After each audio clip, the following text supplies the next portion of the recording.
नमस्कार। महाराष्ट्राला हजारो वर्षाचा ऐतिहासिक, सांस्कृतिक, सामाजिक असा समृद्ध वारसा लाभलेला आहे। हा वारसा असंख्य ज्ञानी, संशोधक, विचारवंत आणि संत यांच्या योगदानातून निर्माण झाला आहे।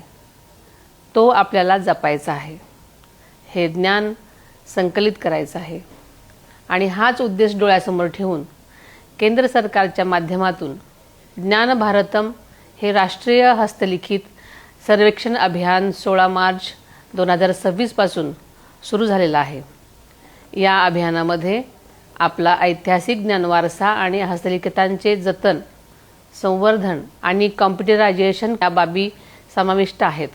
हस्तलिखित या संज्ञेमध्ये 75 वर्षापूर्वीची हाताने लिहिलेली पुस्तकं, ग्रंथ यांचा अंतर्भाग आहे। या हस्तलिखितांची लिपी कोणतीही असू शकते।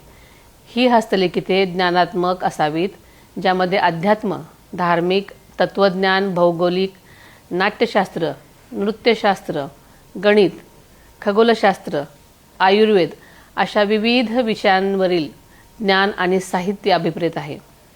ही हस्तलिखिते कागद, कापड, ताम्रपट अशा शिलालेखाव्यतिरिक्त कोणत्याही माध्यमात असतील तरी त्याचं स्वागत असेल।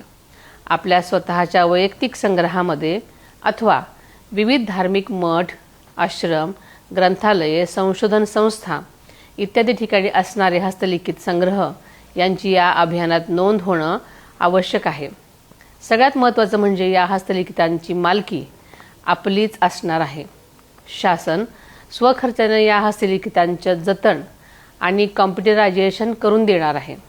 आपल्याकडे हस्तलिखिते असतील तर कृपया याबाबतची माहिती ज्ञान भारतम या मोबाईल ॲप्लिकेशनवर नोंदवा आणि प्राचीन ज्ञान जतन, संवर्धन, वहन आणि वृद्धिंगत करण्यासाठी सहकार्य करा। आपण आपल्या सक्रिय सहभाग या ऐतिहासिक राष्ट्रीय अभियानात नोंदवा। हे मोबाईल ॲप्लिकेशन ॲप स्टोअरवर आहे आणि गुगल प्ले स्टोअरवर पण उपलब्ध आहे। तर आपण सगळ्यांनी यावर जास्तीत जास्त नोंदणी करून घ्यावी।